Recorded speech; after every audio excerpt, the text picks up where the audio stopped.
The Final Fantasy Wiki Podcast is brought to you by Phil Spencer's Drake of the 99 Dragons t-shirt.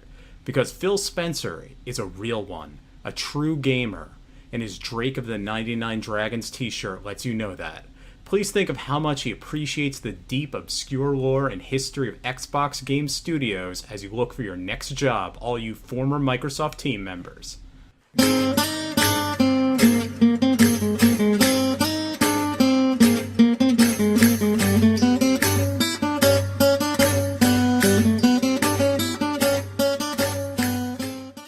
Anyway, that was that bit of nonsense.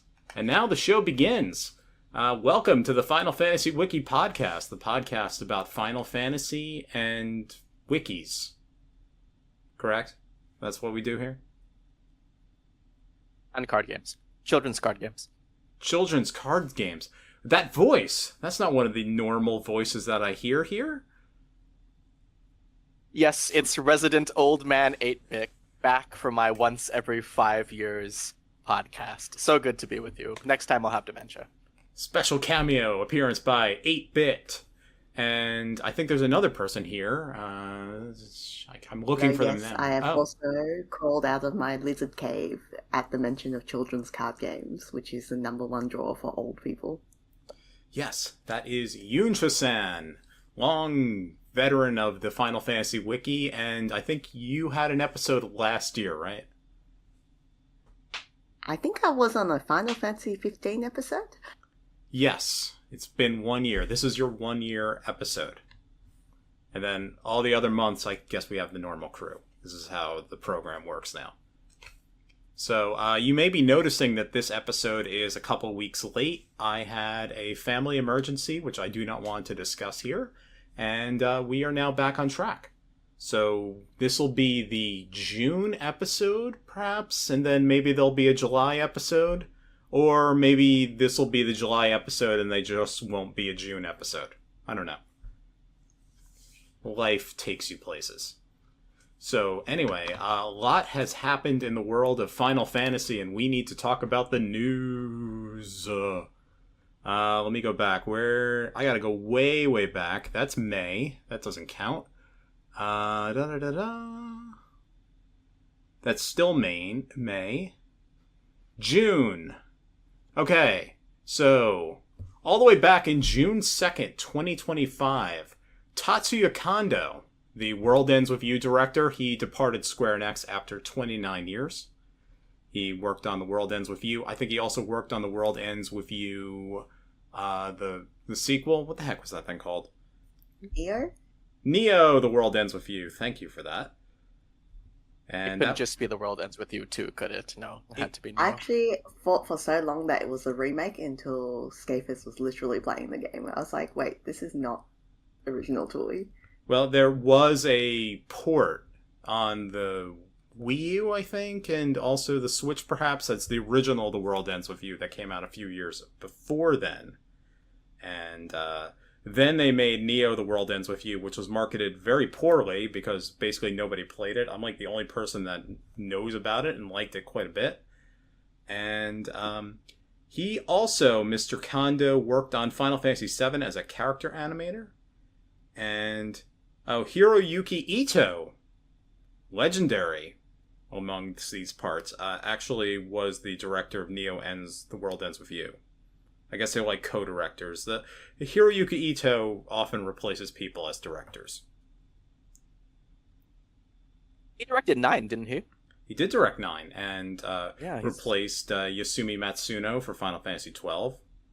And according to the rumors, directed Final Fantasy 15, I think, too, right? Actually, I think Final Fantasy 6 too. Actually, I think this might have been lying to me, this wiki. It could be that random troll person that's obsessed with Hiroyuki Ito led me astray, because I'm not showing that on his credits, that he actually worked on Neo The World Ends With You. Hello, this is BlueHighwind, the editor here, interrupting myself to point out there's actually two Hiroyuki Itos that work at Square Enix. One is the director of Final Fantasy IX and co-director of Final Fantasy XII. The other works on many mobile projects, including Neo 12. Back to the show. I mean, who could trust, like a wiki, really? Indeed, anyone can edit it. Yeah, any random weirdo with an obsession with a Japanese director can just do anything they want. Yeah, I'm not showing that. That fact seems to be wrong completely. Do not trust the World Ends With You wiki, turns out. Man, fandom.com, what a pile of garbage. Next thing, I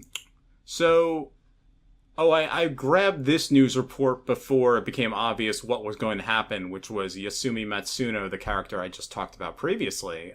He retweeted a State of Play tweet, then deleted it. This is on June 4th, which was an indication that Final Fantasy Tactics is going to be re-released later this year. Oh yeah, brother. Yeah, it's the big news out of, E3, I guess you can call it, but, Summer Games Fest. Do we have a release date on Final Fantasy Tactics Remaster? October? Did I ask off for that? It is September 30th, 2025. Oh shit, it's September. September 30th, 2025. It will be released on the PlayStation 5, PlayStation 4? As well, perhaps? Let's see what Square Enix's website. It'll be released on PlayStation 5, PlayStation 4, Nintendo Switch, Nintendo Switch 2, Xbox Series X and S, and on Steam. It is called Final Fantasy Tactics The Ivalice Chronicles. Not to be confused with Ivalice Alliance. That's a completely different thing. And it is coming notably with all the content from the PlayStation version and none of the content from the PlayStation Portable version.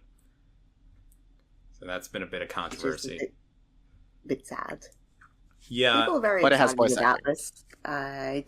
I think Final Fantasy Tactics is a really interesting topic to discuss. It's kind of a strange lightning in the bottle moment for Square Enix. They made this game and then chose not to make any of the sequels like that. But I guess we should continue with the news first. Well, no. We should talk about Final Fantasy Tactics. I think this is a big, juicy business, and there's plenty of news around it, such as, that the PlayStation Portable version is none of that bit's coming out. But, looking back just on the history of Final Fantasy Tactics, they bought Quest, I think is what happened, Square Enix. Well, this was just Square. They bought Quest, which were the creators of a video game called Tactics Ogre, and they asked the team behind there more or less, can you just make us another game, but it's Final Fantasy flavored? And that's pretty much what they did. They made Final Fantasy Tactics Ogre. Yasumi Matsuno, of course, being the director of all those things, and Final Fantasy XII, at least the first half of it, before he got replaced. But it is undeniably the preeminent game of its subgenre, the tactical Japanese RPG. It is the game of that particular thing.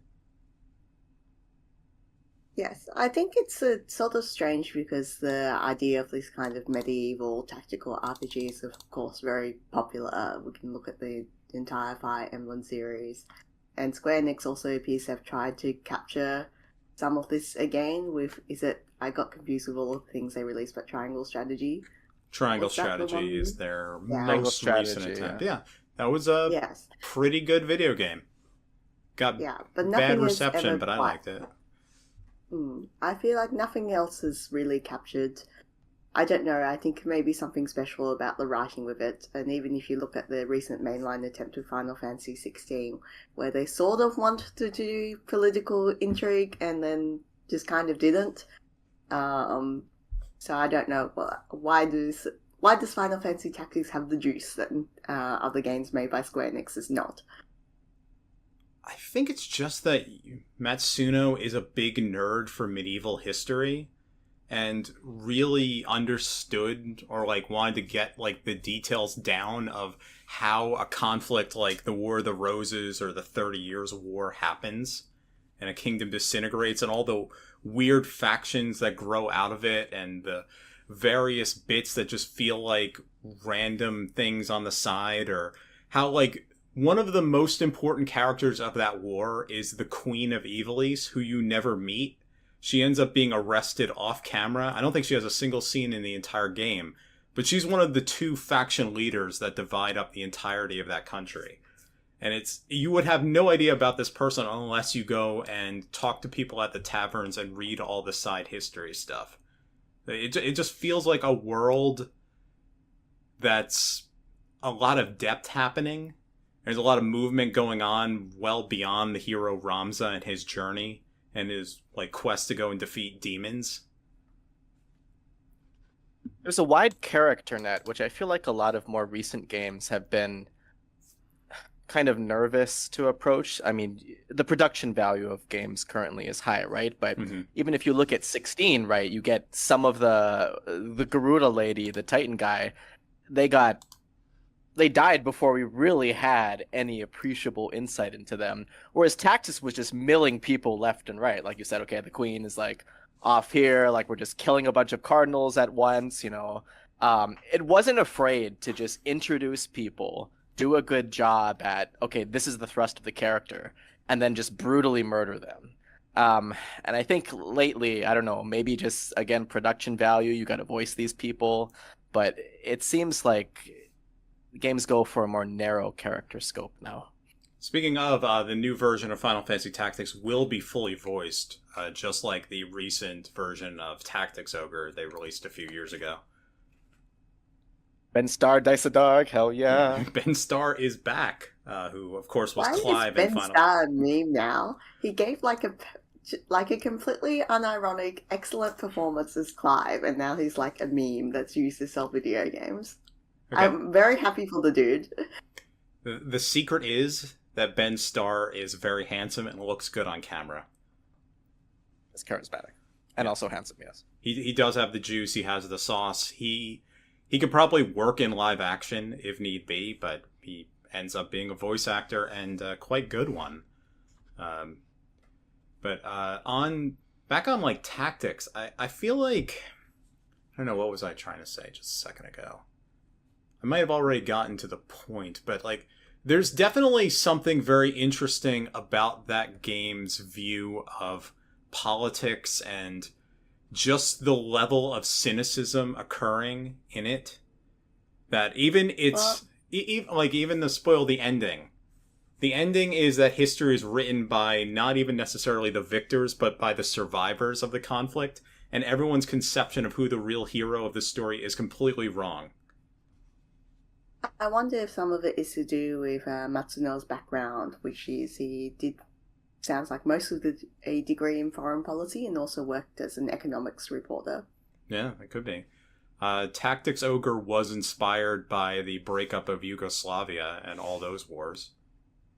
And you can kind of see it in just like how, not necessarily brutal, it's not grimdark, but it is comprehensive in just how heavy the level of betrayal is. There's not a single aspect of society in either Tactics Ogre or Final Fantasy Tactics that is what it appears to be on its surface. I think I've said this before, but it's Game of Thrones before Game of Thrones was there, and I think it might even do it better than Game of Thrones does. I think something about Final Fantasy Tactics is that the more Ramza tries to stand up for the underclass, the more marginalized by society he is, which is a deeply cynical take on the state of the world, and the meaning of heroism. Yeah. And this was 1997 too, yeah. Which is like, you know, the Cold War was done. The 90s were like almost, it seems, kind of an oasis in terms of foreign policy. So for that to go up then, yeah. I mean, you even compare it to the other big Final Fantasy of that moment, which is Final Fantasy VII. Cloud and the party never become, like, antisocial, despite being actively opposed to the capitalism of the planet. They're never ostracized. They end up being the heroes of their tale. Whereas Ramza going and standing up against the systems that he's involved with, there's a massive cost to that, which I've seen quite a bit in actually quite a few Japanese productions, but it's something I don't see very often in Western things.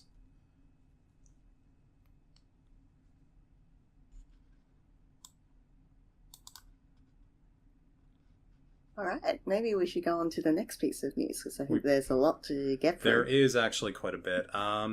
So this is not a Final Fantasy thing, but it's just related to Square Enix. So the studio, People Can Fly, they created a 2021 game called Outriders, and they were working on an Outriders 2. And suddenly Square Enix just stopped answering their phone calls and couldn't meet any of the production schedules. There's like certain benchmarks they got to meet, and then Square Enix will release more money. And apparently they just couldn't reach Square Enix any further. And People Can Fly had to go and have a large amount of layoffs. And the project, which was codenamed Bifrost, but I think it's come out since, was going to be Outriders 2, has been canceled. And this reminds me quite a bit of Grin, the Swedish studio, which was making codenamed Fortress, the failed Final Fantasy XII sequel. Yes, I was very sad about that, but I guess part of it was like, what might have been. Yeah. I don't quite remember what Outriders even was. I'm not sure many people will mourn that one the way that people mourn the concept of a Final Fantasy XII sequel. Oh, back on Tactics. Revenant Wings. Yeah, Revenant Wings existed, I guess. It did exist, yes. It did exist. It might be the worst RTS I've ever played, which says something about my own privilege in life that I've only played good RTSs, but that was fucking terrible. Ugh. Trying to play an RTS on a DS with a stylus was some things.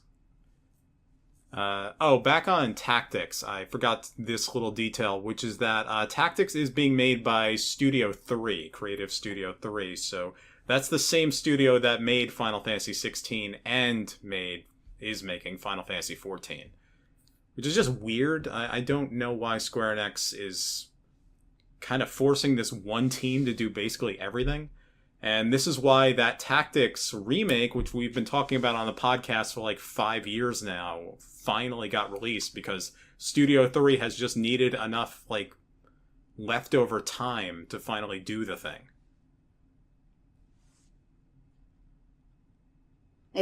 Yes, I mean, what's Nomura's creative business unit, creative studio doing? Presumably Kingdom Hearts 4 at the moment? Kingdom Hearts 4 for the next 5 years, probably. Well, they would be doing that and Final Fantasy VII 3. And then I think there's also one other team at Square Enix. Oh, there must be there's a Dragon Quest 12 team as well. We don't know what else Square Enix is up to. They've been very, very cards to the chest with their upcoming games. Like, this is, I think, their only other thing coming out in 2025, if memory serves. Let me just check. I think this is it. Also, quite a few rumors that there's going to be a Final Fantasy IX remake, but who knows what that's ever going to be. Oh, Dragon Quest 1 and 2 HD. Hold on one sec. Hey, Molly. Did you see the Final Fantasy IX 25th anniversary special video? Okay. I don't think I did. You should. I've not really been keeping up with anything at the moment. It's like, wow, there's so much Final Fantasy news I didn't know about. Yes. Sorry about that. I had to step out because my sister just got home and Molly got home as well. Molly the dog. Okay. Where were we? Okay. Final Fantasy IX. Final Fantasy IX. Many rumors about Final Fantasy IX. Artworks getting released about Final Fantasy IX. Random, like, contests and things. Like, they released another Final Fantasy IX, like, video a few weeks ago now. A Final Fantasy IX prequel picture book about Vivi and his grandpa. Oh? Yeah, did you not see that, 8-Bit? No, that sounds very cute. It is very cute. There is a picture shown of Vivi and his grandpa, and I think he wanted Vivi to get up to 6'6" in whatever measurement he's using, and then he was going to eat him. And that's why Vivi's name is Vivi. Is Vivi's grandpa a coup? He is a Okay. Quina, whatever Quina's people were called. Okay, Gourmand. that confused me. Eat him sounded really confusing to me, and then I realized maybe it's just a Quina. Okay. Yes, he is a Yeah. he's a Yes, gourmand. I think is what the and we species don't is called. tell Vivi the fact that his grandfather was planning to eat him. Well, really, everyone's grandpa wants to eat them. But we just don't let children know this. But when your grandparents say, I could eat you just up, that's what they're going to do. They're actually going to eat you. This is why grandparents are always giving you food. I see. Yeah. My it's true. grandfather, however, just generates no food. Generates no food. I don't know. Maybe I couldn't explain that. That goes against everything I just said. He But also the grandmother. does not say that he will eat me up. It's Grandma, almost however, yes, generates enormous Okay. amounts of food. okay. Maybe he's just lazy. That's it. He goes and pushes all the labor onto the female of the relationship. But one day he will eat you, just so that you're aware. Okay. But first, they need to stop saying that we have gained so much weight.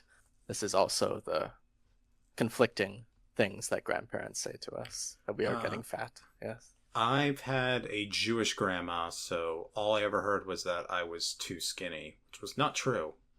Not even close to true. Yes. Anyway, based on that. What else we got? Final Fantasy VII Remake Intergrade is coming this winter to Xbox, and Final Fantasy XVI released on Xbox on June 8th. So if you care about Xbox, and oh man, what a month you've had if you care about Xbox, you could be playing Final Fantasy VII Remake Intergrade right now. Congratulations to you. You will not be playing, of course, what was that called? Everwild? What was the name of that game they just canceled? Oh, that looks so cool, too. They canceled a lot of stuff, Xbox. Canceled. It was not Everwild. It was... Oh, it was Everwild. Yes, that was it. I don't know what Microsoft is doing. I do not. Yeah, that was Rare's game. Everwild The was fish. the game that looks with the fish. Yeah, the frog I'm with so the fish sad. full of its mouth, yeah. I'm not surprised because that was announced so long ago, but Yeah. damn, I really was excited for that. I needed to double check that it was that game because Ubisoft also has another game about animals that I don't think they ever officially canceled, which had a similar name. There's no way that game's coming out, by the way. Yeah, that got canceled, and the Perfect Dark game, that got canceled. Some other stuff got canceled. It's a mess over there. It's a real mess. Anyway, and I think the most important news, by far, Astrobot. So, if you recall last year, Astrobot was Game of the Year, apparently. So says the Game Awards and Jeff Keighley.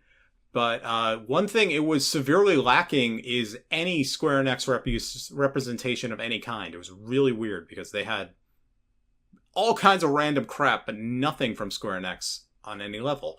So they will be in the newest DLC, which is free.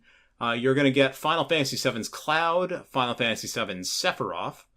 Also, who else we got here? We have 2B from Nier Automata, Surge from Chrono Cross, and Atsu That was from... really random. Yeah, that is really random. Also, Atsu from Ghost of Yotei, who is not a Square Enix character, and we don't care about her. But yes, Surge is a super weird cut. I don't get that one. Like, I get why you don't pick, 9 billion Final Fantasy characters, but if you're gonna pick somebody else to represent your company, why Surge? Why not Sora?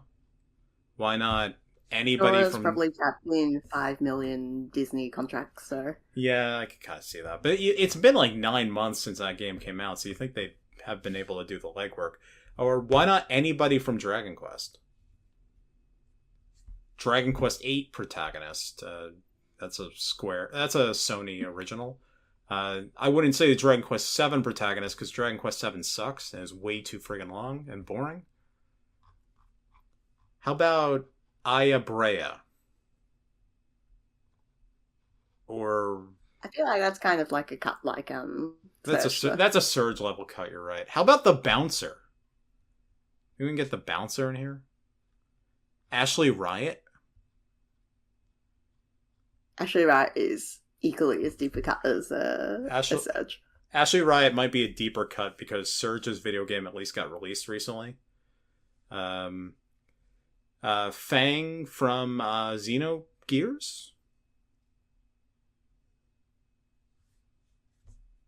I don't think we're going anywhere with this conversation. They'd probably just put a fan service character from Xenoblade 2 if they were putting a Xeno character in. Well, they don't own also Xenoblade. Nintendo owns that now. Yeah, that's right. Nintendo owns that now. Yeah, they would. Yeah. I mean, they did put those fan service characters into Smash, I believe. So yes, they did. Yeah. Extremely fan. By the way, Xenoblade 2, I did try to play and found the systems just utterly exhausting and incomprehensible, but that game has a ton of fan service. So it does do some things. Just not the things I want in a RPG. The guy makes wives of his swords and all of them at once. He ends up marrying like both of them, I think, at the end of that game. By both, you mean all three? Very good. Yes. Wait, 3? There's 3. Wait, one of them is not a sword. There's Pyra and Mithra. Yes. Who's the third one? Do you think Masato Kato is proud of what Xeno has become? I think probably not. I would be. I think they tried to make it more wholesome in Xenoblade 3, which I think is the best of the series. They took a look at 2 and thought, we have degenerated so far. Let's try to do good character writing and no gacha and no sword waifus. And they succeeded. Yeah. We've gone... you know what the problem is? You can't go that horny anymore because there's so much competition in the horny space from just random phone gacha games. And you can't out-horny those things. There'll be some... They remembered they were part of a actual video game series, and they had some level of dignity to maintain. But you can't get depraved enough because there'll be like a gacha game about horses that are also anime girls, and how are you supposed to compete on that level? You just can't. Nobody can. Anyway, I think that's all our news. I believe that's everything. I can complain that Balthier's not going to be in the new Final Fantasy Tactics remake. That just sucks. Because this is a weird thing. This is a bone I've been meaning to pick with Square Enix for some time now. They love to remake their games, and they love to add new content to their remakes, but they also hate to include the new content into the latest version. So you end up with 9 billion random different things. So if you want to play the Final Fantasy V with everything, you can't buy the easiest version of Final Fantasy V that's just on Steam. You have to go and get a Game Boy Advance emulator in order for you to be able to get the bonus dungeons. And same with Final Fantasy Tactics. You'll have to wait until somebody mods in Balthier in order to play the game with Balthier. And it's well, I want Balthier, man.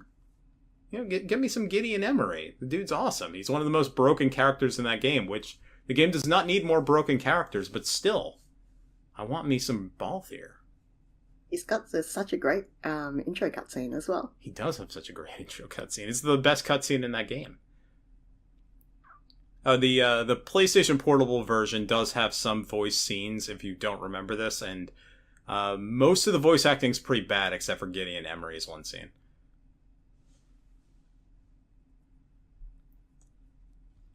But anyway, will either of you be playing the new version of Final Fantasy Tactics? Absolutely. It's been so long since I played it. Final Fantasy Tactics is probably the reason why I joined the Final Fantasy Wiki as well. It was probably the first Final Fantasy game I actually played to completion, which is kind of a weird one to start off with. Really tough one, too. Yes, when I first started playing it, and I played it on a hacked PlayStation Portable, I just died at the Archers at Daughter, went and played all of Disgaea for 120 hours, and then came back and beat Final Fantasy Tactics. Oh, so you after all trained that at training. Disgaea. I actually trained at Disgaea, yes. And you gain the muscles that you need to get through that. Yes, I also read, this is very embarrassing for you, but I also read your walkthrough. Oh, yeah. Yeah, I went through exhausting work in that walkthrough to go and get every enemy's, items and stuff, before I realized that they were all randomly generated, so that work was completely pointless. But still. That's very sad for you. Yeah. I didn't know. That's how I joined the wiki too. I joined for the FF9 walkthrough, which was very good. That Final Fantasy IX walkthrough does not exist anymore. It was not good. Oh, really? Well, yeah. In 2007, it was useful at least. Okay, it was useful, but it was not good.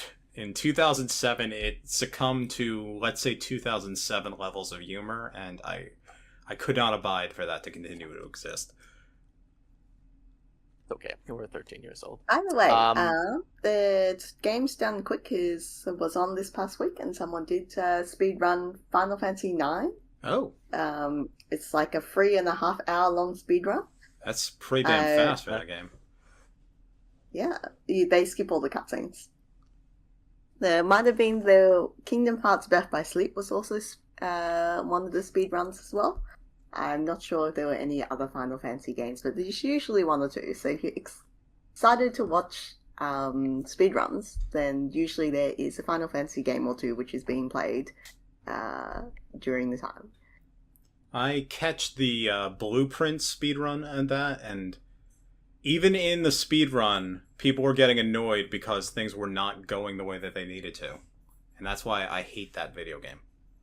They could not, like, the guy has played this game backwards and forwards and can beat it in like a half hour, and he could not get the friggin' garage to appear. Even though he knows how to cheat the odds and everything, and still he had to go through multiple runs to get that garage to appear. Well, this is an excellent segue, because weirdly enough, the creators of Blueprints are the runners of Mythic Spoiler, which is one of the longest running and most famous Magic the Gathering spoiler websites. Magic It's the very Gathering? weird. That sounds like spoilers? a card game. A children's card game that is massively collectible and has existed for, 40 years now or something? When was limited edition alpha release? Was it before I was born?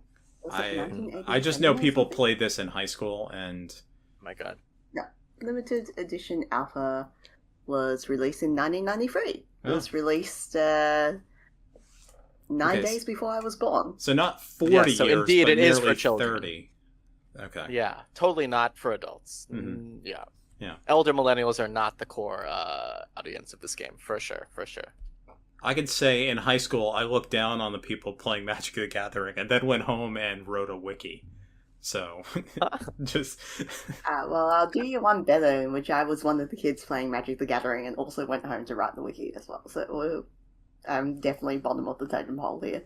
The most Thanks, important man. thing in high school is that you find somebody to look down upon. That's the whole point of the entire operation, really.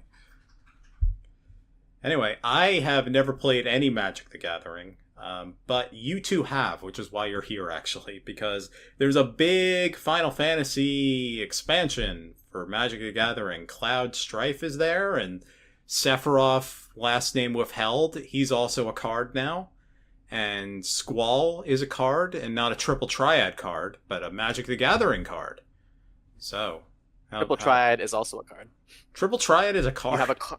You have a Indeed. card game Actually- within your card game. What's going I on? actually drew to the Triple Triad card. It's completely unplayable and limited, so It's I've not hella played it. dumb. It's delicious and stupid. But if you draw that card, could you play Triple Triad instead? Because that's actually a fun and extremely simple card game versus Magic the Gathering. I guess I'll just provide some background as well. So I am a very casual Magic the Gathering player. I used to play when I was in high school, but the strange thing about Magic the Gathering is even though it's a card game for children, if you're a child who can't actually afford any of the cards, it's too expensive to play. Well, you asked your And then I grandma sort to of buy you copies, right? Just like Pokemon cards. exactly. Yeah. You ask your grandma to open up the Pokemon packs for you, and she always opens a legend. This is the experience of my cousins playing the Pokemon TCG. She always opens like a shiny, legendary card. Yeah, and then I've kind of dipped in and out of it. I used to play occasional pre-releases and Commander, and now I am drawn back because Wizards has a great marketing team to play the Final Fantasy set. Yeah, Wizards of the Coast, beloved in these parts. Jesus, but they at least they get the things done, because I know there was a Marvel Magic the Gathering thing recently. There's everything, so you know. Yeah, the Universes Beyond group is targeting the right people. Yes. Yes. So this is a controversial space as well because for many years, decades, Magic the Gathering had its own original worlds and so on. And so when they started doing these Universes Beyond, there was a lot of pushback about it. Now, I'm going to speak as if the general audience doesn't know very much about Magic the Gathering, but Magic the Gathering can be played in a variety of different ways. And the competitive formats, there's different kinds. So the one that rotates the most often is called Standard. So Standard has changed forms, but it's usually the last couple of sets or blocks. And the oldest one rotates out and the new one rotates in. And this is the first Universes Beyond set, which is Standard legal. So a lot of people were upset at the concept of Universes Beyond becoming Standard legal, because who wants to play a game where you block Gandalf with SpongeBob? That seems very silly to a lot of people. But I'm quite surprised that the reception is SpongeBob actually in Magic the Gathering now?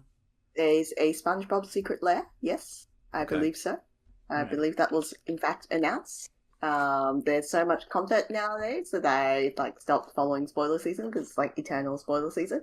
Yes, in fact, there is a secret lair ex SpongeBob SquarePants drop as well. If you would like to play Squidward, that's possible. I have always wanted Squidward to be in the same universe as Clive. You know. Yes. I think those two would have a lot in common, and as a matter of fact, I am drawing up the /fic right now. Yes, quite.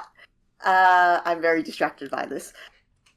Anyway, the reception for Final Fantasy as the first Universes Beyond set that's legal has been very good, actually. Is it because the cards are good? No, the cards are in fact bad. This is quite a low-level power.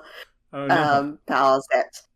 But I think Wizards has made a very calculated decision, and probably one that surprised both of them and Square Enix in terms of the popularity of this. This is the best-selling Magic the Gathering set of all time. Wow. It's the best-selling Magic the Gathering set of all time before it was released, based on pure pre-orders as well. It beat LOTR. It beat LOTR hard pre-release. Yeah, so Lord of the Rings, I thought, would be the most popular by far, and I'm sort of surprised that Final Fantasy apparently has more popularity. But I think if you think about when Final Fantasy was released and when Magic the Gathering was released, it's like a perfect There is a overlap. perfect synergy, yeah. There's a good chance that you could have grown up playing Final Fantasy X and also on your lunch break at school playing Magic the Gathering. Yeah. And I think it's also a good fit theme-wise is what people think, where Magic the Gathering also set on different planes, and so it's been a lot of different things, but often the same kind of things as Final Fantasy in terms of a mix of magic and sci-fi. So, yeah, surprisingly popular. They targeted the commander decks pretty well, too, because, you mentioned 10, that was kind of like the, us as teenagers game, but retro people have 6 commander deck. They targeted, of course, the Final Fantasy XIV rabid fan base with the Y'shtola deck. I think Y'shtola is maybe I'm just bad. You said the cards aren't very good. I hate Y'shtola and her deck. It's broken.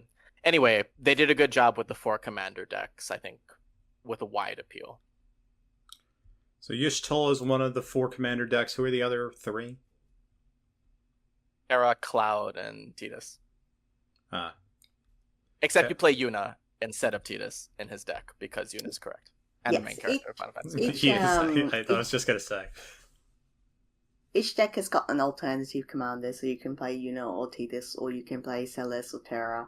I can't remember who are the alternative commanders for Y'shtola's deck, and Grahatia for fan service, who is actually very bad, and is technically supposed to be removed from the deck, I guess, and for a better card. And Tifa is similar. She is there perhaps for fan service, and is actually a bad commander and is supposed to be removed. But that's the beauty of it, right? You can go hardcore, or you can just play characters that you like. I was going to ask who Cloud's secondary commander is, because that's a very spicy bit there. It's either going to be Tifa or Aerith, or the correct answer would be Sephiroth. Tifa. Have you seen, Blue, have you seen the, what's, interesting, what is the card called with 4 different variants? Rendezvous? Unexpected Rendezvous? Oh, that's the one where, yeah, my friend Darren sent me a text about this. Yeah, it's the gold saucer date, and there's 4 different versions. So it's either Tifa or Aerith or Barrett, and I think the other one's Yuffie. So all your Final Tifa Fantasy is ruled to be the default / canon card of those 4. Ooh, that's very spicy, because Aerith is the default one in the PlayStation version. Yep, they waded into the shipping wars. They did. Wizards of the Coast, perhaps unwise, but they've made unwise decisions in the past, so. I guess it might be good to talk a bit about the different products available for this set. Can be confusing if you're a Final Fantasy fan who's looking into getting it. You're like, there's 12,000 different products. What do I want to buy to enjoy? And what will I enjoy? So the flagship ones are going to be the commander decks. So each deck consists of 100 cards. One card is your commander, which you can cast repeatedly during the game. And there's a single copy of each other card except for lands. Commander is usually seen as a casual format. These are precons, meaning the deck you pick up for yourself can be just played out of the box, and is theoretically of a similar level with the other decks. Commander's usually quite a slow format. In a casual format like this, the games will go on for a really long time, but if you don't want to deal with building a deck, you just want to pick up your favourite characters and play, that's probably the easiest way to do that. Which I think is what Ace has been doing. I've also picked up the 4 commander decks because my cousins want to play, but Escapist hates commanders, so we've not been playing commanders just yet. Do you actually play the card game, or do you just collect the cards? We definitely play the card games. Okay. So Scaffus and I have managed to open up the most expensive card in the set, so that's exciting for us. Ooh, there you go. That's the house you need to buy. Go and sell that. Is that Search Foil Tifa? No, it is excluding like golden chocobos and things. We have opened up the FCA version of Ristic Study, which is $120 US. We've also opened up Sephiroth and the Buster Sword. Damn. This is like when I was a kid, the first Pokemon card deck I ever got had a shiny Charizard and I think a Venusaur in it. And I never got a card. I never opened up a deck or like a pack as good ever again. And also, I never actually liked playing the Pokemon trading card game. I just liked collecting and looking at the cards. The game was actually bad, as far as I'm concerned. So as well as the commander decks, there's FC8, which is reprints of Magic the Gathering cards, mostly focus on modern competitive cards and also commander staples, which have been reprinted but with different names and artworks from the Final Fantasy series. So I think the Mana ones look really great as well. Are these the Through the Ages cards? Yes, these are the Through the Ages cards. Yes, so those are borderless, and the art is like classic art. So yeah, it's like, it's collectible. Or just a screenshot from the game, so you've got some really shitty, like... We don't talk about Seymour face. PlayStation 1 screenshots, or also I've got the... It actually looks quite good in real life. I've got Nature's Claim, which has just a screenshot of, like, Final Fantasy 6 artwork. Well, I like this. I like this Terra artwork one here.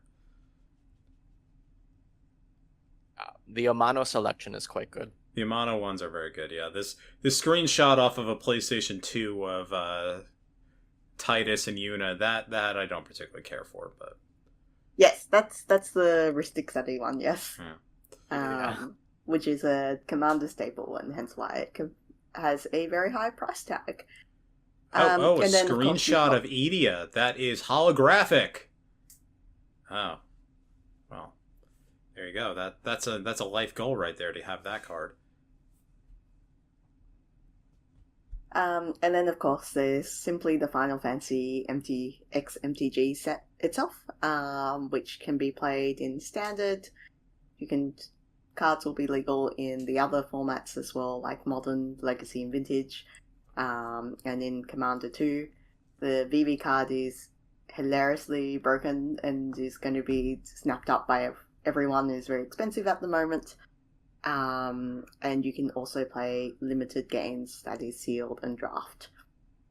So, to explain those terms, I'm looking what the VV card does. It add X mana to any combination and/or symbol where X is VV or Tuna's power. Activate only during your turn and only once each turn. Whenever you cast a non-creature spell, put a +1/+1. What? Counter on VV or Tuna, and it deals 1 damage to each opponent. This is why I'm not into trading card games. VV eats spells and whacks opponents for free. Okay, thank you. And he's cute. Well, yes, and his art is very cute. It's great art, actually. Yeah, so VV is currently going for anywhere between $40 to $150, it looks like, depending on which card art you get. Magic the Gathering is expensive. The borderless one is super cool as well, damn. I don't even know where they got this art from. They've commissioned a lot of new art. Oh, okay. Yeah, is how it's been done. So if you want to just play with your friends and you've never played Magic the Gathering before, the other thing you can do is play sealed or draft. Probably sealed is the easiest. So you can buy a box of play boosters or a pre-release kit, and out of each person gets 6 packs of cards, and you open all the card packs, which is always fun. It's like crack. And then you make a deck out of them. You can go to any of your friendly local game stores and pick up some basic lands as well. They're like free. And just ask the game store owner and they'll point you towards the box that's filled with them. Take them home and make a deck and play with your friends.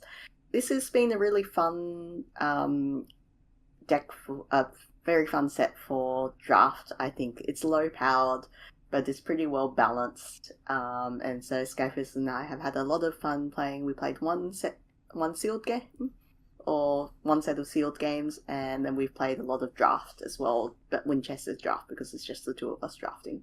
So I think so far we've gotten like 30 plus hours of entertainment out of the one box that we bought. 30 hours of entertainment, that's more than Final Fantasy 1 will give you. It costs a lot more than Final Fantasy 1 though. Yeah. Well, assuming you're not playing the Game Boy Advance version, in which case you have lots of bonus dungeons. I was looking up the VV card and I discovered something that I think I need to share with the group. This is on Etsy, and this... I'm sorry what I must share. You know what? I refuse to even post it. You don't need to see this. This is VV, but it's a girl with giant boobs. And you can buy it for $9.99. What? Square Enix has so much horny they could tap into for their gacha games. Oh my god! This MTG is so wholesome in the MTG though. There is nothing. Yeah, this entire account, it seems that all they do is they make horny things of everything. Oh god, you know what? I'm leaving this website because this is cursed and evil. And don't do this to Vivi. Please do not lewd Vivi. Vivi is a little boy. This is bad.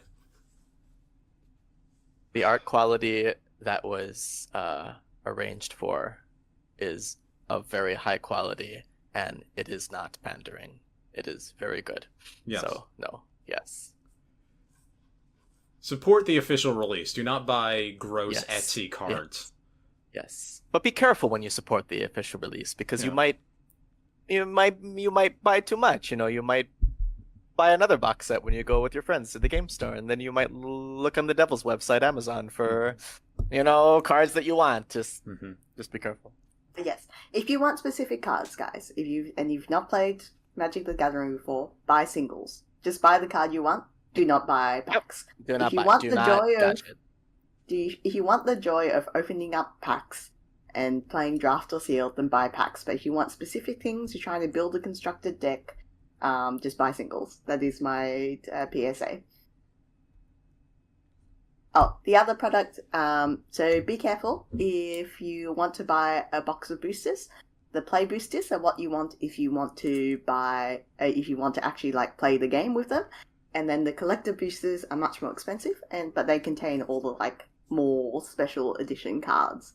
And if you look at the official spoiler site, then it will tell you which treatments of cards what sort of packs you need to open to get them. Oh, back on Vivi, I noticed in his proper artwork, he's got Studio Trigger crosses. Like the sparkles. That's super cool. Studio Trigger, like what? The anime studio. In everything they do, there's an effect where there's like a big, flashy cross. Oh, sure. Oh, speaking of which, there are also art cards. So there are things called tokens in Magic. Sometimes creatures are created as like generic token type things, usually from stronger cards. And each pack will have a stand-in token, usually like a bird that's a chocobo, or like a bunch of FF14 characters in different jobs. But sometimes, instead of the token card, you can get a very cool art card. And my friend did draw Vivi's art card last week, and I was very, very jealous because the art card includes the full things that the card cuts off. It's much wider than the actual window you get on the card itself. So Rabanaster, for example, is a card. It's like hella cropped. But if you get the full card, that can be signed in gold sometimes, it is also an alternate level of crack to look for. Signed by the artist? Artist, yes. Yep. Yes. Oh yeah, I can. Oh yeah. You can get the wide versions of this. Now that I want, I would actually want to put that like on my wall. It's cool. Like there's a FF14 character, Taru, where you see like the entire room she's in, and there's a bunch of FF14 references, like a fat cat and everything. So don't gotcha for them, but it's very cool to pull one and just kind of see what more the artists put forth in their work. Yeah, there's that bitchy Final Fantasy XIV character. We're looking up at him in the middle of some city. He looks very evil here. Oh, Emmett Selk? Yes, of course. I can never remember his name. I just think the bitchy one. Yeah, the Phyrexian horror minion, Emmett Selk, yes. Mm-hmm. The most British character to ever exist. Is Emmett Selk good, Teresa? Is it a good card? Which printing of it? The Phyrexian horror minion one. The borderless, through the ages. The FCA one? Yes. Let me have a look. Phyrexia, for context, the magic cycles through, I guess, seasons. It goes to different worlds, galaxies. It has its own universe rather than borrowing all the time from other universes. And I think Phyrexia was one of the more recent ones. What is the FCA version? Oh, this is the Kirk Son of Yawgmoth one? Is yes, that the one you're talking about? Yes. So there's a lot This is a good card, yes. Okay, that is a good card. Well, it's playable. I mean, this is, I think, more of a commander card. I don't know. Or you just get it for like the saucy pose that he's in. Yeah, I don't know what is this pose that he's doing. He's like the Kingdom Hearts Axel got it memorized pose? Is that what this is? It's like a casual commander, but can be good. Okay. And I think you can build combo decks of it. It's a bit confusing in terms of how you evaluate whether a card is good in Magic the Gathering, because there's so many different formats and things are printed to be targeted at different formats. So something which is good in Limited may be terrible in Standard, and something that is good in Commander might be terrible in Standard, etc. Yeah, I don't see like just a basic. All very different. Of course, I'm thinking in terms of Pokemon cards, but I don't see like HP or attack value or anything on any of these cards. Oh, sure.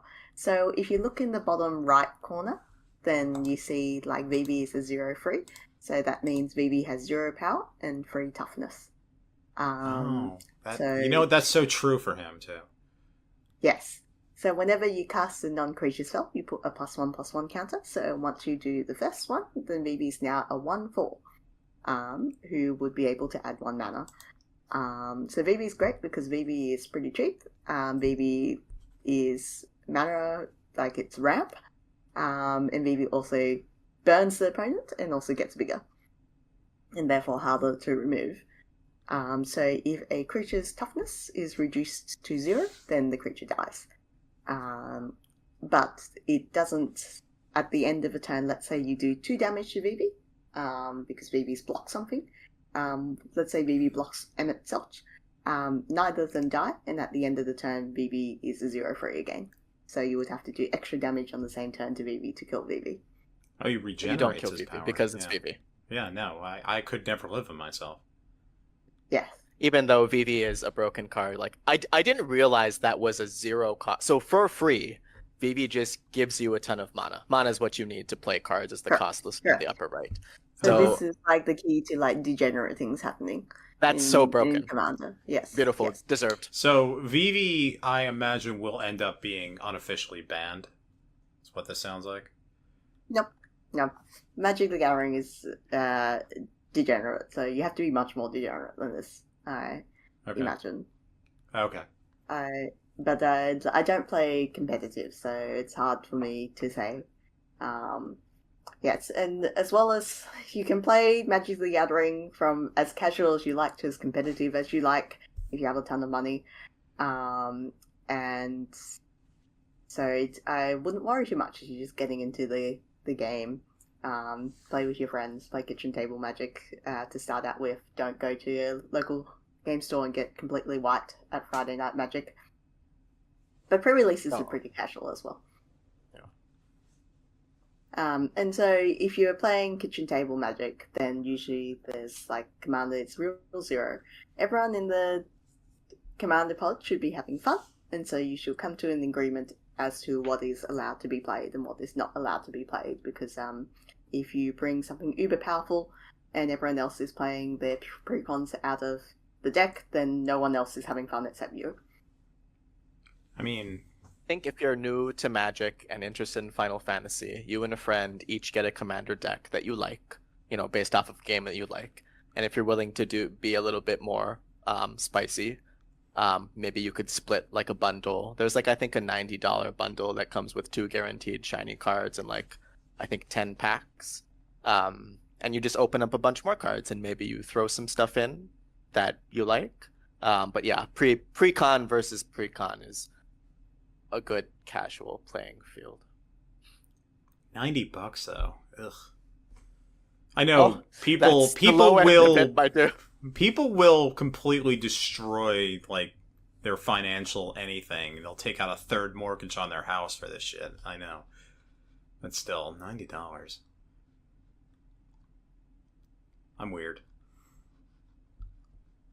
It's a lot, but it depends on how much entertainment you get out of it. I mean, I will say that the best thing in terms of card games is grabbing a pack, opening it up, and just seeing what random stuff you get. There is a severe level of cocaine addictiveness to that. Absolutely. And it is extremely dangerous. Yes, very much so. But you know what? It's probably less dangerous than, like, every other kind of gacha game out there, because you can spend your entire mortgage money in the course of a day on a gacha game. Whereas with Magic the Gathering, you have to actually go to a store and buy the packs, and they're a store, they have to go and sell to places, so they'll stop you at a certain point because they got to sell to other customers. And if you become one of those weirdos that shows up at like a Toys R Us at 8 a.m. to get a Pokemon card, they'll eventually stop you. Somebody will go and do something to stop this from happening. Whereas a gacha game, nobody will help you. I think you can wail pretty hard in Magic the Gathering. You can be maybe Wizards of the Coast alone. They you might could be encouraged. Yeah. You could be encouraged. When I went to go buy my extra box with my friends in Southern Madison, some random guy with a cool hat, the cashier person openly asked me, "Do you want the more expensive bundle or the cheaper one?" And because I'm garbage and I wanted the box that came with one collector packet, I said, the more expensive one. And as I walked away with it, the guy in the front of the line said, "Good luck with your pools, man." And I was like, wow, I feel irresponsible, but also very happy. You got the respect of a random guy with a cool hat. I did. He was wearing one of those stupid beanies with like the 2 threads on each side in July.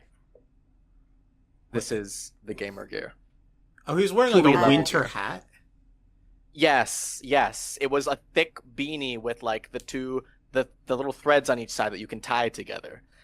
And it was color coded too. It was like a bright turquoise white stripe, and his ensemble was also that. And I was like, I feel like this man is here to like play Magic while being stylish and also cheer on random casuals. Are you sure he wasn't a Wizards of the Coast employee secreting there to go and encourage bad behavior? That is honestly, maybe that's what he was a plant. He could be an undercover cop.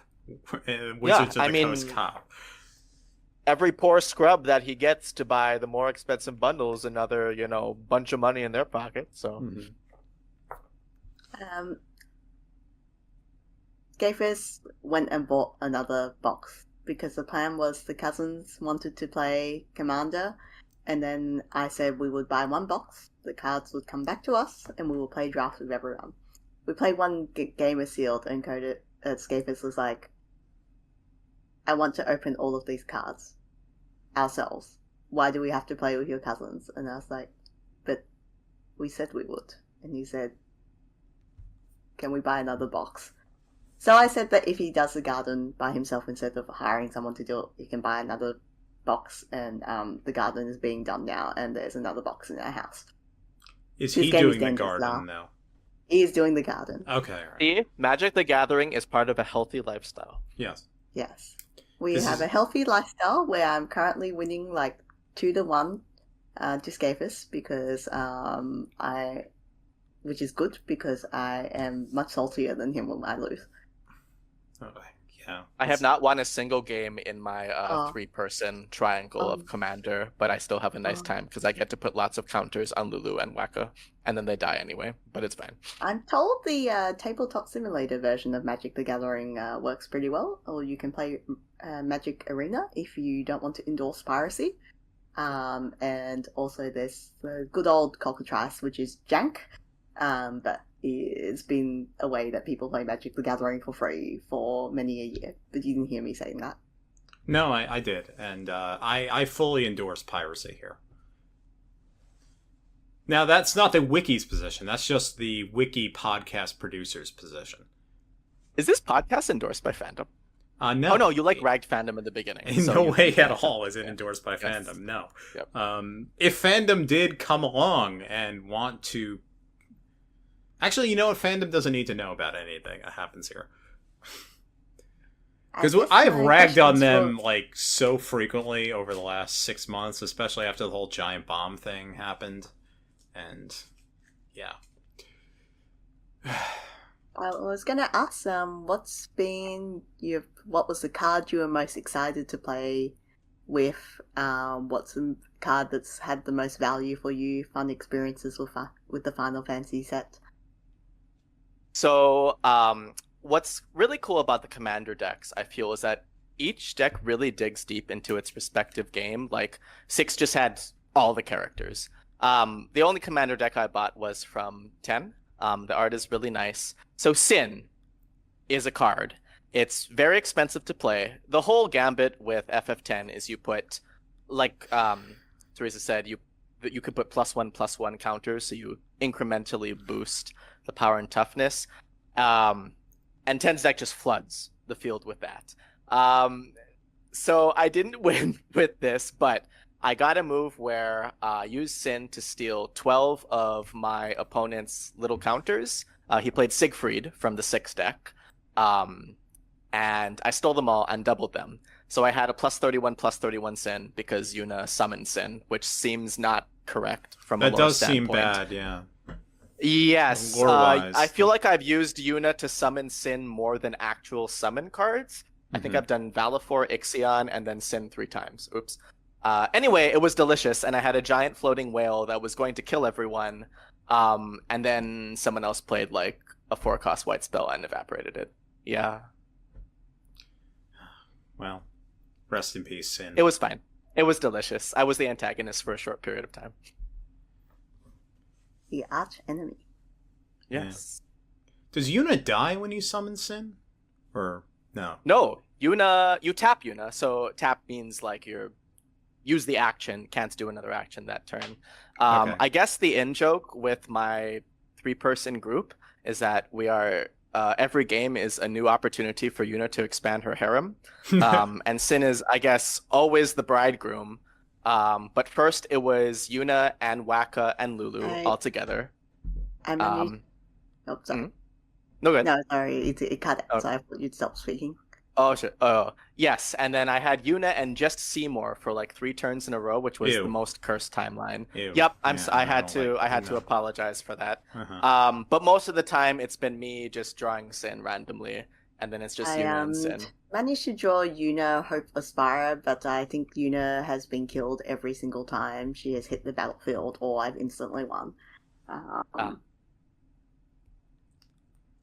There was a time where I played Torgal gives +1/+1 to humans for number of dogs or wolves on the field. So good, And, dog. Oh. So I had built this black, white, green deck, which was sort of a tempo mid-range deck. And I didn't realize that Fenrir is also a wolf, which I was playing for land ramp. So I played Fenrir Torgal into Rufus, who became like Makes dog. makes dogs. I think he was like a 3/5 or 3/6 or something. And then I played Yuna as well, who was also enormous after playing the dog as well. So Yuna was a 5/7, and then she brought Fenrir back, and then Scapus conceded. Well done. Yuna's good fun. I wish Yes. there was a Final Fantasy 12 like deck, because that would have nothing but wolves, considering that's all you do in that game. There's is fight not. wolves. There's an Undercity Dire Rat. There's an Undercity Dire Rat card. Okay. The people are a bit salty about 12, but I hope that I think after the Lord of the Rings set, they did release some like more extra product. So I guess there's hope that there'll be some kind of Evilus Well, set. it does sound Also, like this since product this is all- done so well, they may actually Yeah. dip back into this well. Yes. I hope as well that this is good for Square Enix. It's Mark Rosewater, who's the lead designer for Magic the Gathering and also like a big PR person for them, said that they have to give a lot of money to the company who owns the IP for Universes Beyond. So Square Enix, please do something useful with this money. Please and thank you. Yes, Square. Has this has hit your what is it called? They always have these expectations, right? Sale Mhm. expectations of games. Nothing nothing ever meets does. their expectations. No. At the very least, this expansion, which crushed Lord of the Rings immediately, No. Mhm. should meet that expectation. So just give us the Final Fantasy Tactics and Evilus Universe expansion already in 2026. Thank you. This is not a news report I posted because it was pure speculation, but there was one company that was complaining that the Switch 2 sales of their game were less than they expected, and people thought it might be Square Enix talking off the record about Bravely Default, because what other company always loves to talk about how shit their games sell? Sigh. And how much did you expect Bravely Default to sell? It's a 13-year-old game that's 3 consoles behind, dude. One day we will make Papa Square Enix proud. One day Hiroyuki Ito will be proud of us. Yeah. I was really excited to play Black Mages, but then we didn't crack open any Black Mages until our last draft set. I'm gonna try to make a deck of that because I got Kuja. Yes. Ah, nice. I've got Queen Brown. Incredible. It's just sometimes he does degenerate aggro things. Yeah. Braun is a Black Mage, according to this. She makes them. She makes Black Mages. She's Black of course. Synergy. Yeah. Yes. All right. Yes. Yeah, I think that there's certainly lots of potential to make another set of this. Some fans were really salty about their level of representation for their games. A lot of people felt that 8 and 12 were quite hard done by. 5 was also pretty hard done by. Only Bartz and Gilgamesh got cards of the main characters. Yes. Well, Final And Fantasy. Bartz had to share a card with Boko. Was there much Final Fantasy 2 representation? The Lord Emperor of Hell is actually, I think, not that I've tried building a red-blue deck. There's the Lord Emperor of Hell, the transformation part of the Emperor. There is also the best card in the entire expansion, which is Speak to Beavers. Oh, yes. Yes, I did Beavers. see that one. That is a great card. Yes. That's very important lore. Yes, the Furion got a card. Furion got a Minwoo card. Minwoo has a borderless Minwoo card. also The got art a card. slaps. That's right. The art's fucking incredible. Yes. Minwoo got a Minwoo card. has always been awesome and deserves a better game to be in, to be honest. Yeah, so 3 of the characters in that game got a card. Yeah, alright. So, Final Fantasy V only had 1 card, though? It had Bartz and Boko, and it had Gilgamesh. It has X-Death as well, if you're counting. Oh yes, I forgot XF. Even though I drew that's- 2 XS and 2 XS. Yes. Hmm. It has a flavor quote where he just says, "Wahaha." Okay. How many cards did, let's say, Mystic Quest get? Only mainline games Yeah. receive cards, so no tactics, which was I think the main disappointment for people. Oh, yeah. And they could have synergy right now, considering, Tactics is coming out in September. There are some weird choices people they made as well, like Go-Go has a card. That makes total sense Doesn't to me. Gogo have 2 cards? Go-Go has is 2 an cards. extremely There's Red iconic Gogo and- character. And Yoshi P has a card. What? who took Wait. yeah. The Wandering Minstrel, who's Yoshi P, has a card. He's represented in 14 as basically a quest giver character. so- Oh, he's got a Lord British persona in that game? Yes, exactly. Okay. Oh, I see. Oh, wow. Interesting glasses. Okay. Yeah, so part of it was to work out which games what should be represented. They surveyed all of the staff who are at Wizards in terms of ranking things which were vital to being in the set, and the lead designer, love you Gavin, is a huge Final Fantasy IX fan and appears to have convinced Mark Rosewater that Final Fantasy IX is extremely important and Quina has to have a card. And because Yes. Quina, they couldn't work out what Quina is, so they introduced a new creature type just for them, which is Q, which means that all changelings, which are a creature type in Magic the Gathering that have all types, are now Qs as well. All been Q all the time. Good for them. I really hope that we get a Final Fantasy IX remake. I think it's time at this point. I think so. I think we'll get one. There is a ton of demand for it.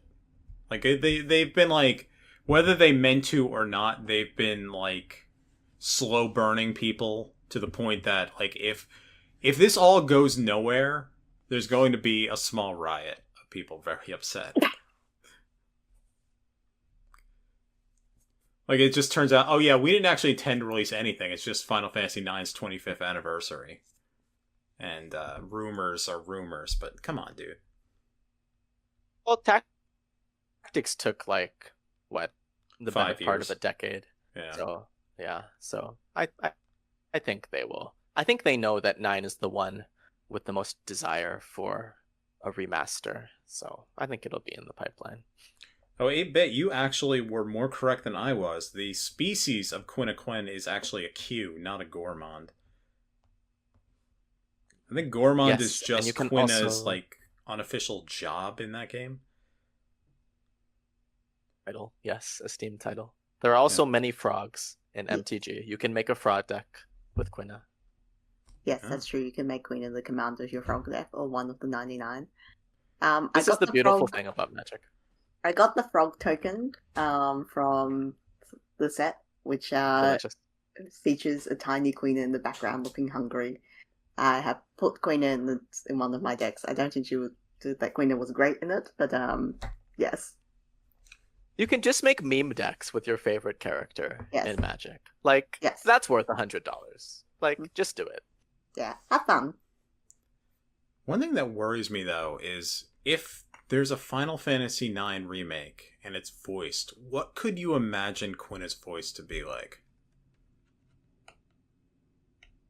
Because I can only imagine it being extremely annoying. Maybe it just needs to sound like the Charlie Brown adult speak. Like, there's just subtitles on all the time. Mm-hmm. But you just get garbled noises with some like ribbits thrown in. Uh-huh. Yeah. Just make Quina be voiced by Ben Starr. Okay. Oh my. Quina actually has an no. Get the Thunder God Sid actor back. No, you see him in the credits, right? And you're assuming he's gonna be like Amaranth or like Garland, and instead he just ends up being freaking Quinaquin. Yeah, extremely deep baritone voice, stately and British, saying complete nonsense like "There's no yummy yummies here."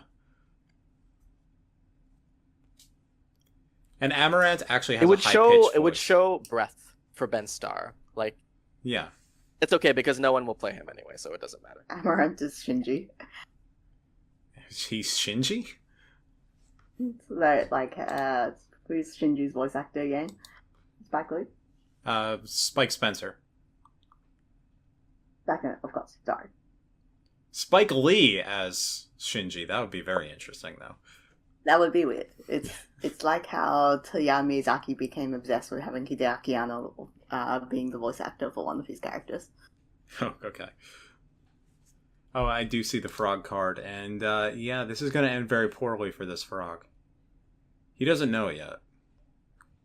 He's so happy. He does not know his life is about to end to put a +1/+1 counter on Quina. He does not know that he is part of a minigame that can make Quina drop 4 9s damage every single turn if you go through the entire thing. Final Fantasy IX is so wonderfully breakable.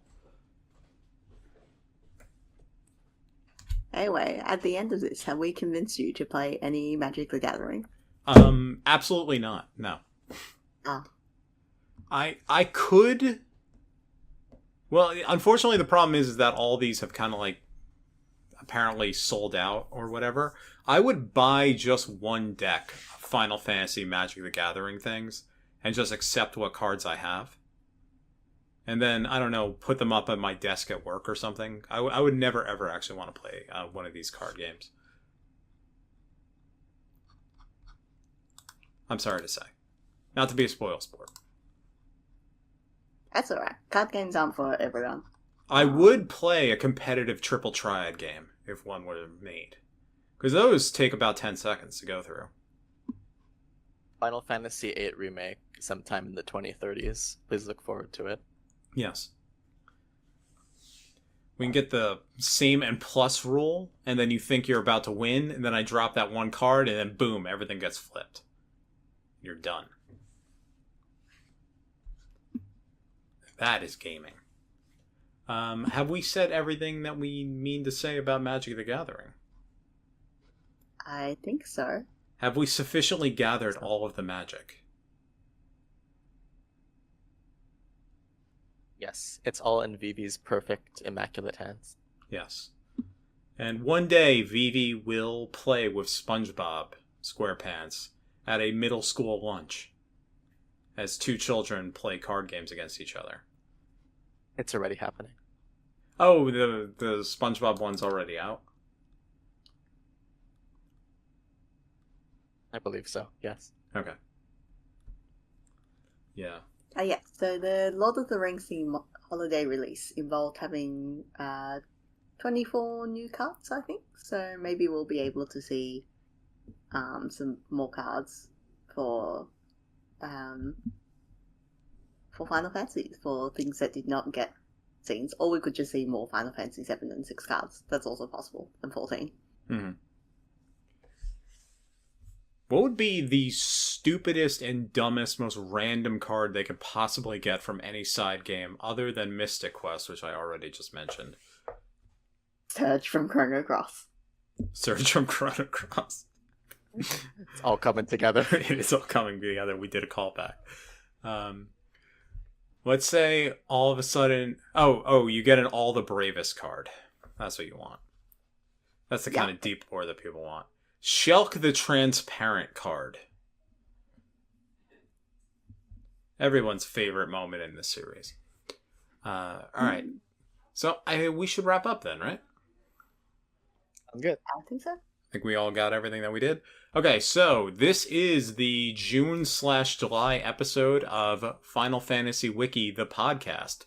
Thank you very much, Yuanchosaan and 8-Bit, for coming on to explain intelligently Magic the Gathering, because I was completely unequipped, both emotionally and intellectually, to do this. One of my great failings is a deep incuriosity about certain things, and one of those is Magic the Gathering. Like, I still don't know anything about any of the main lore of this entire card game, and never will. But that is unimportant. We will be back probably in August with something. There will be another episode.